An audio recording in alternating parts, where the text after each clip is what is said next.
y quedan lubricados. Entonces le ponemos un poquito más y listo.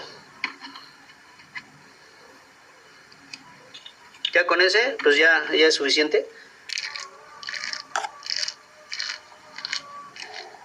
para que trabaje correctamente lubricada esta transmisión. Miren, los engranajes trabajen bien. ¿Sí? Después de eso pues ya va a ir esto. Miren, esta aquí tiene su